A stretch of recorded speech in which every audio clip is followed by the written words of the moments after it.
జీవితం ఒక రోలర్ కోస్టర్తో ఎందుకు పోల్చానంటే, sometimes life feels out of control. కొన్నిసార్లు అనిపిస్తుంది సడన్గా అంత నా కంట్రోల్లో ఉంది, అంత బాగుంది అనిపించింది, కానీ సడన్గా అంత అవుట్ ఆఫ్ కంట్రోల్ అయిపోయింది ఏంటి, పరిస్థితులన్నీ తలక్రిందులు అయిపోయాయంటి, చేతులు దాటిపోయినట్లు అనిపిస్తుంది ఏంటి, ఒక హాస్పిటల్కి వెళ్ళిన తర్వాత వచ్చిన ఒక బ్యాడ్ రిపోర్ట్ అయిండొచ్చు, లేకపోతే పిల్లల గురించి మనం విన్న ఒక చెడ్డ మాట అయిండొచ్చు, లేదంటే కుటుంబంలో సడన్గా మనం ఎదుర్కొన్న ఒక ఫైనాన్షియల్ లాస్ అయిండొచ్చు, లేకపోతే ఉద్యోగానికి ప్రతిరోజు వెళ్తూ I'm safe and secure financially అనుకుంటున్న సమయంలో సడన్గా మేనేజర్ పిలిచి ఒక పింక్ స్లిప్ ఇచ్చి ఇంకా రేపటి నుండి మీరు ఆఫీస్కి రాక్కర్లేదు అని చెప్పినప్పుడు సడన్గా మనకి ఏమనిపిస్తుంది అంటే life seems out of control. But the good news is this, మనకు శుభవార్త ఏంటంటే లైఫ్ మన కంట్రోల్లో లేకపోయినా నమ్మదగిన దేవుని చేతిలో మనం ఉన్నంత వరకు మన పరిస్థితులన్నీ ఆయన కంట్రోల్లో ఉన్నాయి. హల్లెలూయా.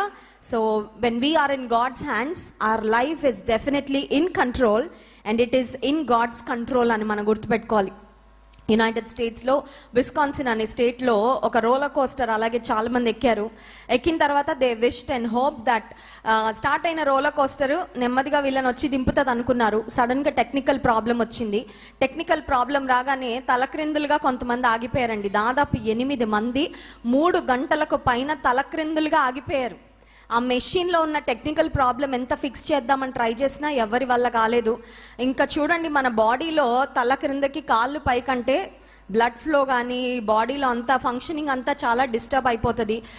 సో వారు చాలా స్ట్రగుల్ అయిపోయారు. ఫైనలీ కొన్ని అంబులెన్సెస్ తీసుకొచ్చి ఒక పెద్ద ల్యాడర్ నిచ్చెన వేసి వాళ్ళని దింపి ఆ తర్వాత వెంటనే హాస్పిటల్ తీసుకొని వెళ్ళారు.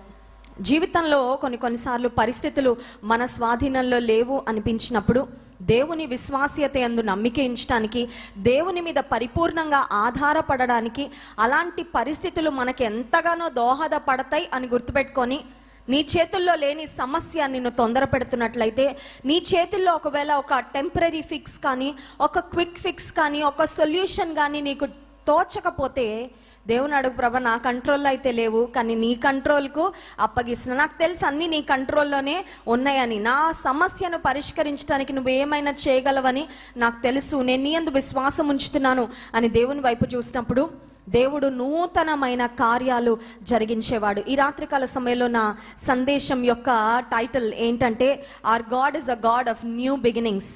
మన దేవుడు నూతనమైన ఆరంభాలను దయచేసేవాడు.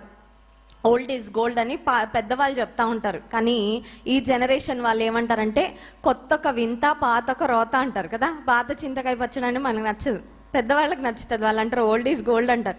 కానీ మనం ట్రెండ్ ఫాలో అయ్యే వాళ్ళం, లేదంటే ఈ తరానికి చెందిన వాళ్ళు అనేది ఏంటంటే పాత మాకేమి నచ్చవండి, మాకు క్రొత్తదనము కావాలి. We get excited about new things కదా, new car, new house, new job, new career, ఆ తర్వాత న్యూ బిజినెస్, న్యూ బిగినింగ్స్ ఏవైనా సరే మనల్ని ఎక్సైట్ చేస్తూ ఉంటాయి. But let me tell you that a God is a God of new starts and new beginnings. Fresh start, ఒక చక్కని ఆరంభాన్ని, ఒక నూతనమైన ఆరంభాన్ని, ఒక నూతనమైన క్రియను మన జీవితంలో జరిగించడానికి మన దేవుడు సమర్థుడు. అందుకే